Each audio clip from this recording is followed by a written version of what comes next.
everybody, my name is Jessie and this is Twinkie and we're here at Party Animals and I have lots of animals I'm going to show you, but we're going to start right here with Twinkie. Twinkie is a red-headed Amazon. She is a parrot, she's about 8 years old and she will live to be about 80 years old. Now she can talk, but I can't make her talk. And then when she starts talking, you know what happens? I can't make her stop. She gets very, very loud.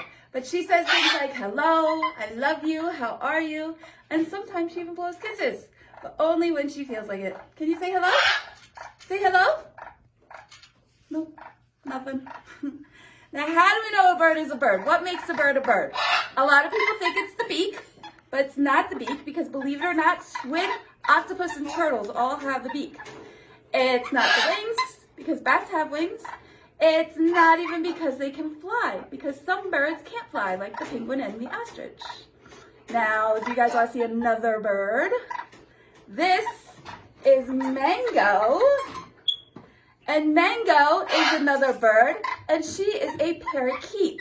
Now, the difference between parrots and parakeets, obviously, is the size.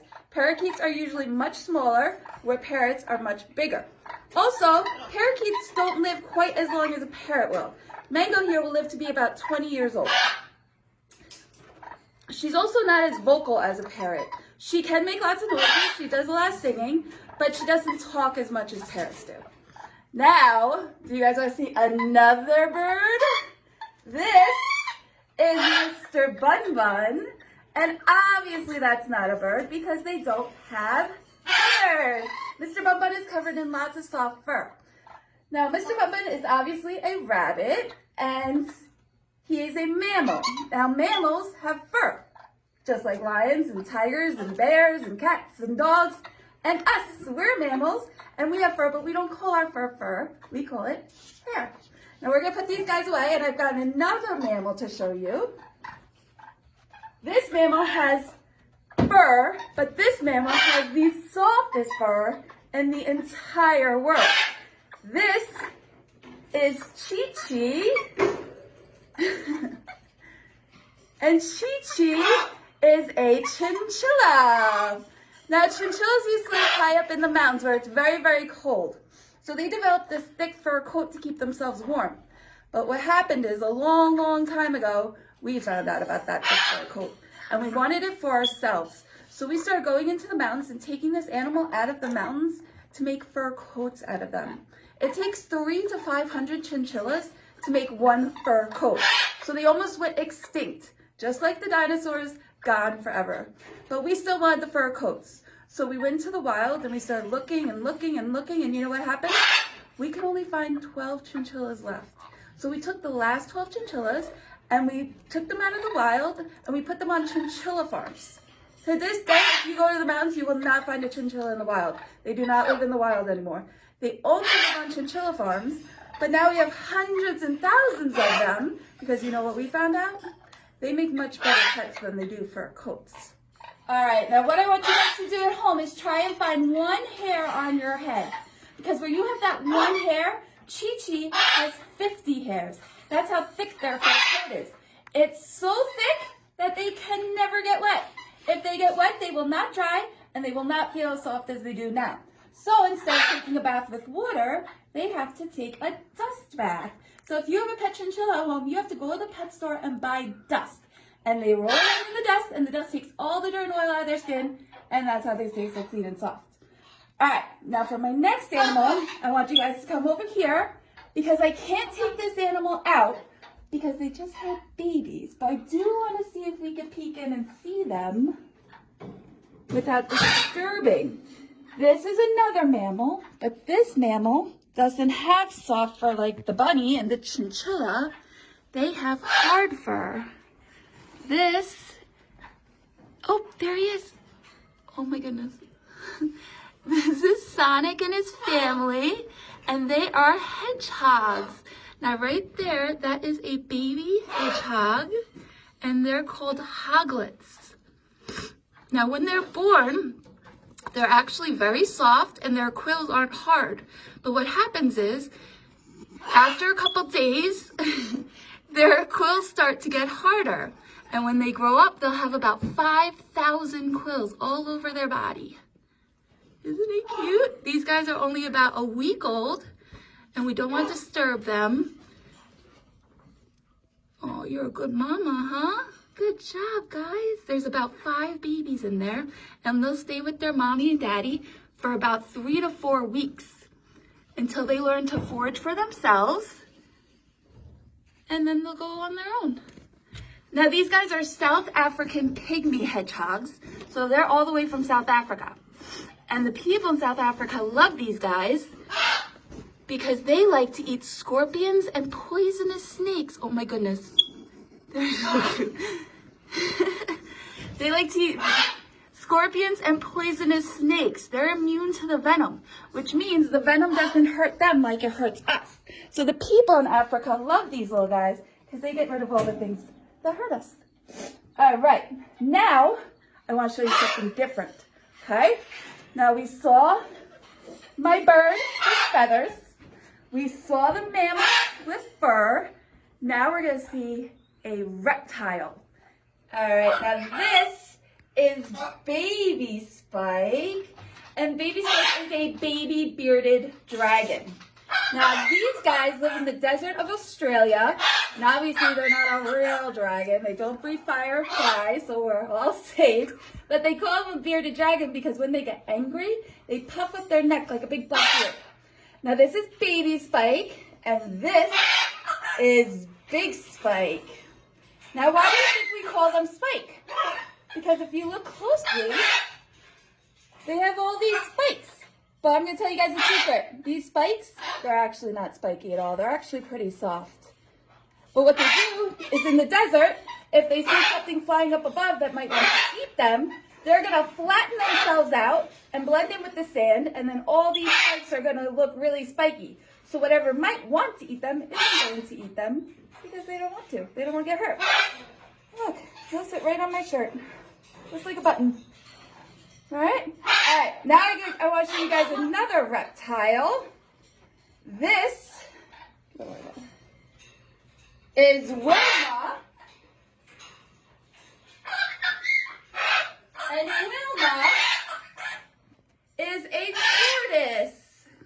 Now, she's a red-foot tortoise.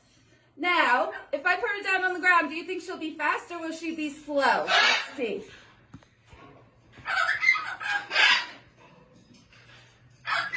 She's pretty slow. And that's because tortoises have no reason to be fast.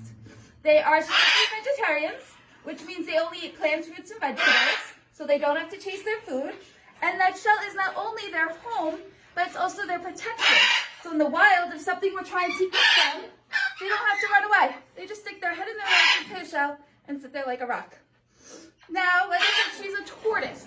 She's not a turtle. Now, the difference between turtles and tortoises are tortoises like Wilma here live on the land. Turtles can live in the water. If I were to put her in the water right now, she would go right to the bottom like a big rock. Her shell is much too heavy to go into the water. And if you look at her feet look more like elephant feet because they're made for walking on land and digging holes, where turtles have web feet like a duck because they're made for swimming. Now, Wilma here is about 50 years old, and these guys will live to be about 100. Now, do you want to see what she looked like when she was a baby? This is Baby Willis, and this guy is about 4 years old, and he's going to grow up to look just like his mom. And we want to see what he looked like when he was a baby. This is Baby Willis, and he's only about a year old. Super cute and super tiny. All right, do you guys want to meet Willis's best friend? This is Petey. And Petey and Willis are best friends because Petey likes to sit right on Willis's back. They hang out. See? Now, Petey is a frog, but Petey isn't just any frog. He's a tree frog. So because he's a tree frog, his feet are super sticky. Come here, let's show them. See that? And if you look close, it kind of looks like he has little suction cups on the tips of his toes. Now, if you have one as a pet, it's not good to really pet them because the oils on our fingers could actually damage his skin. They don't live in the water like most frogs. They, like I said, they live up in the trees. But they do live in moist environments, so they do need to keep damp. And if you look at his back, it looks really shiny and wet, but he's actually very dry. Now, these guys do eat bugs, but when you think of a frog eating, how do they usually eat? With their long, sticky tongue. But this guy doesn't use his long, sticky tongue. He actually, if he sees a bug on the ground, he's going to jump out of the tree, mouth wide open, and land right on top of him. That's it.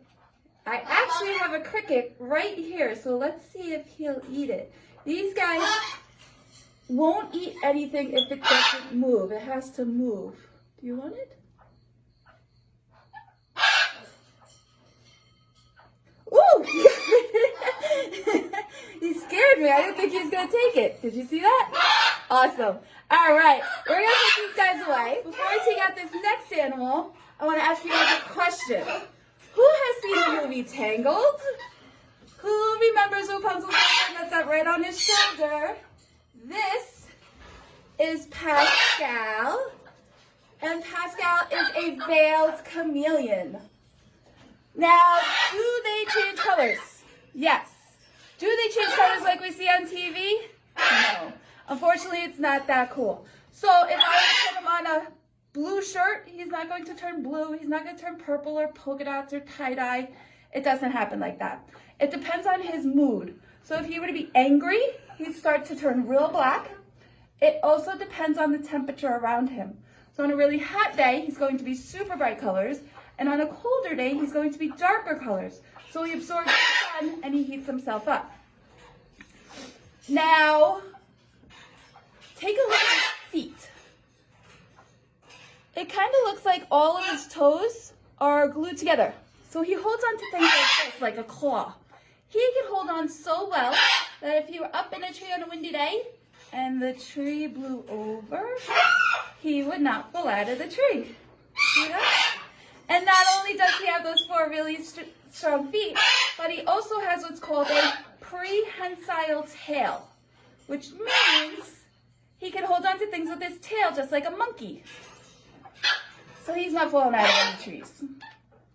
Now, what do you think these guys eat? Bugs. And how do they catch the bugs?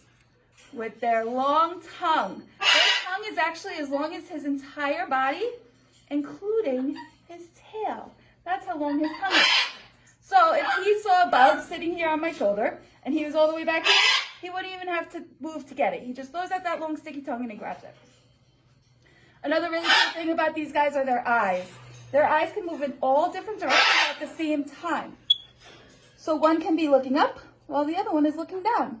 One can be looking behind him while the other one is looking forward. And he doesn't even have to move his head to do it. See? Now, like I said, he's a veiled chameleon. There are over 1,000 different species of chameleons. The biggest one is probably about the size of a dinner plate. And the smallest one can sit on the tip of your pinky. But this is a veiled chameleon. They're the most popular type of chameleons to keep as pets. Okay, now this is Boris. And Boris is a rose-haired tarantula. Let's see if we can take him out.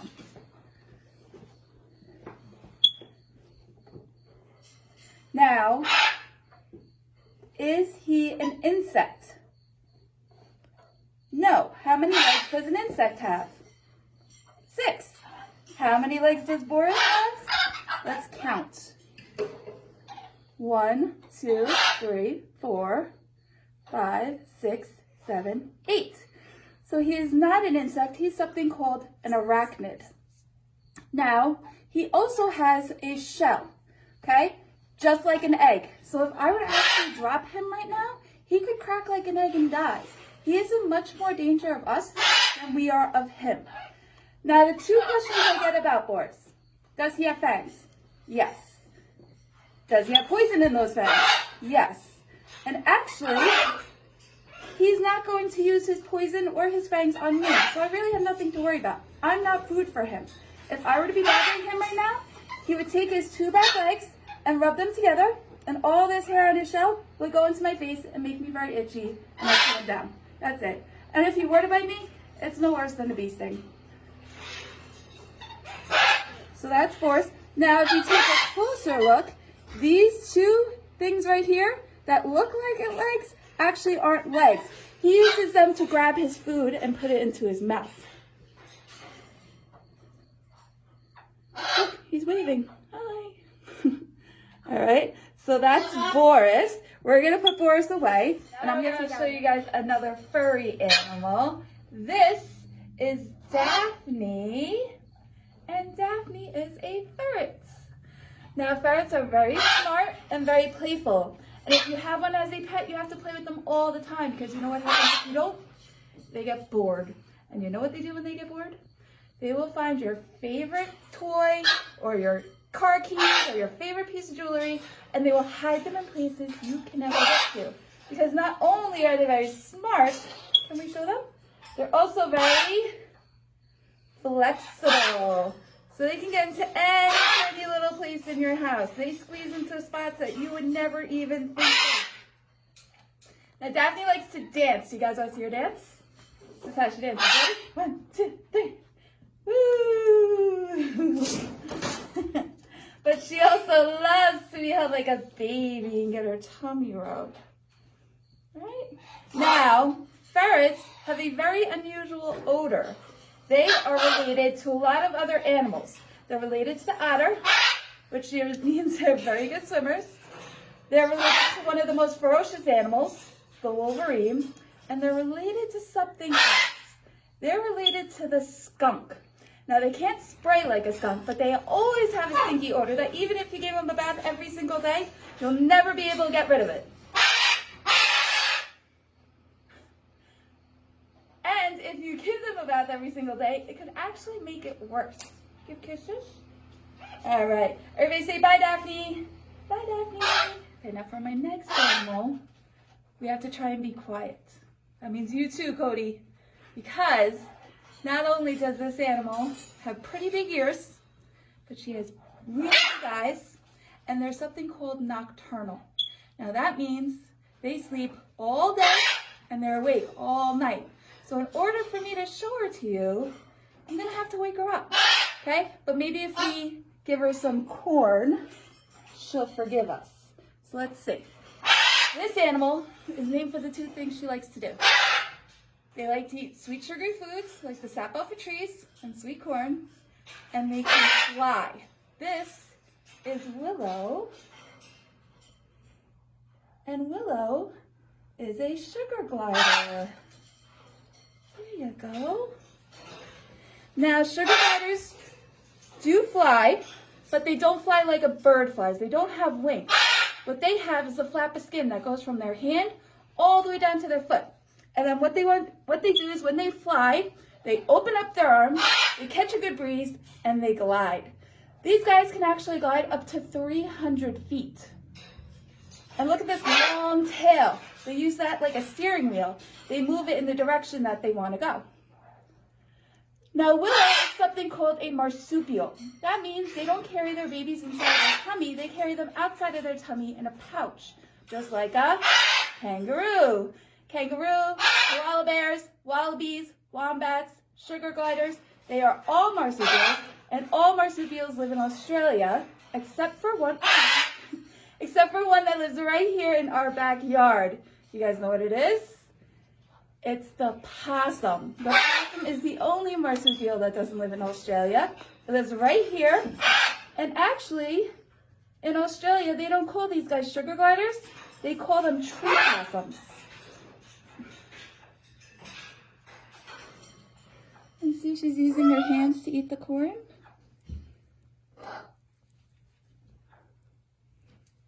Say hi, Willow. See, she's happy if she gets her little treat. All right, we're gonna put Willow back so she could go back to sleep. And I've got some more animals for you guys. Here's my next animal. This is Mushu, and Mushu is a Chinese water dragon. Now, don't let the name fool you. They actually don't live in the water. What they do is they live high up in the trees. But when they see a predator or something that might want to hurt them, they're going to jump out of the tree, dive underwater, where they can hold their breath for about 30 minutes. And then once they know it's safe, they come out of the water and back up into the tree. These guys are something called an insectivore. What do you think that means? That means they only eat insects. Insectivore. Now these guys can do something called tonic immobility. That means if you put him on his back, he's gonna fall asleep. See? It doesn't hurt them. It's kind of like hypnotizing them or playing dead. Other animals that can do this are sharks and alligators. Right? All right, we're gonna put Mushu back so you can go back to sleep. Say bye, Mushu. Now, my next guy is super tiny. This is a millipede. And now, although the word millipede means thousands of legs, most millipedes have less than 100. They are completely harmless, and although they look like a worm or an insect, they're more closely related to shrimp and crayfish. There are over 1,400 different kinds of millipedes in the United States. And like I said, they are harmless. You really shouldn't pick them up in the wild though, because they do have a chemical that they can release into your skin that'll make your skin itchy. Millipedes are nocturnal, which means they sleep during the day and they are awake at night. They live in dark, damp environments and they eat plants. And if you look close at his face, you can see he's actually kind of cute.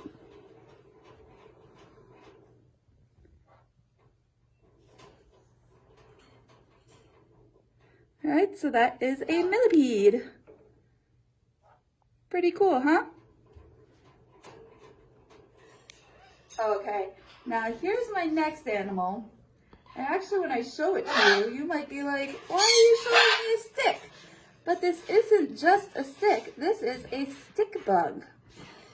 Named because they look like a tree branch. Now these guys live in the trees and their predators are a lot of animals. A lot of different birds and reptiles will try and eat this guy. That's why he looks like a stick, so he can get away from all the other animals. Now they can regenerate their limbs. That means if one of his legs falls off, he'll grow another one. So he can sacrifice the limb to get away from predators. So he can lose it and he'll just grow back. These guys are herbivores, which means they eat only plants and vegetables. They'll live to be about 2 years old. And there are over 3,000 different species of stick bugs. The largest one being about 12 inches long. So these guys are pretty cool. And they look just like a stick. All right, this is a vingaroon or a whiptail scorpion. They're called a whiptail scorpion because they don't have a stinger like most scorpions. What these guys do is, to defend themselves, they will release a liquid that smells like vinegar to chase their prey away. Now this is the only species of whiptail scorpions found in North America. You can find other types of whiptail scorpions in places like Asia and Africa and the deserts. These guys eat crickets and other large insects and are usually pretty harmless. There he is. All right, we're gonna put him away. We've got a couple more animals for you guys. My next animal is just a baby. So when I take him out, I need everybody to say, "Aww," because you know what happens if we don't? He's gonna get upset. We don't want that, right? All right, on the count of 3. 1, 2, 3. Aww. Now, this is a baby. It just happens to be a baby snake. Even though this is a baby boa constrictor. Now, right now, this guy is very cute and very tiny, but he's going to grow to be over 10 feet long and weigh well over 100 pounds. So he's going to be a very large snake one day. Now, do snakes have a nose? No. So how do they smell if they don't have a nose? Their tongue. And if you see him sticking out his tongue, he's not being rude, he's just smelling the air. I think he's coming to say hi. Now, do snakes have ears? No. So how do they hear? Well, they don't really. They sense vibration on their stomach. So if he's slithering around on the ground and he feels a really big vibration, he can slither away real fast because obviously it's something much bigger than him. But if it's a small vibration, he might stick around because it might be dinner. Now, can I tell you guys a secret? This is the secret to holding snakes. Are you ready? You don't hold snakes. You let the snake hold you. If you notice, I haven't held him the entire time he's been out. He's holding on to me. So for all the reasons, I'm a tree. And trees are food, so there's no reason to bite a tree. So you just let him do his thing. Okay. Now, I have another snake to show you guys. It's Charlie. And Charlie is a corn snake. Now, you can find these guys right here in the United States, mostly in the South, Florida, Mississippi, Tennessee. And they are very brightly colored snakes. And I think that's how they got their name. They say they resemble brightly colored corn. These guys eat mostly small rodents, but they will also eat birds and their eggs. This guy and my next snake are some of the most popular snakes to keep as pets because they don't get very large and they're usually very docile. This is Celia, and Celia is a ball python. Now, why do they call her a ball python? Because what do they do when they get scared? They curl up into a ball. That's it. Nothing to be afraid of. They're usually more afraid of us than we are of them. Now, Celia will get a little bit bigger, but not much. Can we uncoil you and show how big you are? See? Now, usually in the snake world, the girls are bigger than the boys. These guys will grow to be about, a male ball python will grow to be about 4 to 5 feet, and girls can grow up to 6 feet, but that's about it. Now, of course, these guys eat larger rodents. She'll eat a rat. And they're very calm snakes. All right? Now, I have one more animal for you. And this animal is super special. So we're going to put our snakes away. And I'm going to go get Wasabi. All right. Now, here's Wasabi. Wasabi is a green iguana. Now, what happened to Wasabi, unfortunately, happens to a lot of animals. Because you can go into any pet store and buy a baby green iguana, and they're about this big, and they're really cute and really tiny. But what happens is they start to grow, and they grow, and they grow. And that's what happened to Wasabi. Somebody went to the pet store and bought that baby green iguana, and he started to grow and grow and grow. And then they didn't want him anymore. So you know what they did? They released him in a park in New York City. Is that good or bad? Bad, very bad. Obviously, iguanas do not live in New York City. They are reptiles, and all reptiles are cold-blooded, which means they need lots of sun and lots of heat to keep themselves warm. So he would have never survived a New York City winter. And that is why it's so important before you go out and get any animal to do your research, read lots of books, go on the computer, find out everything you can about that animal. Because you need to know what it eats, you need to know what kind of cage it needs, you need to know how big they're going to get. Because Wasabi's not even done growing. These animals can grow to be up to 6 feet long. So he could be a very large lizard one day. Right? You got a piece of my hair in your mouth. Where's this orange? Let's see if he wants a piece of orange. Here.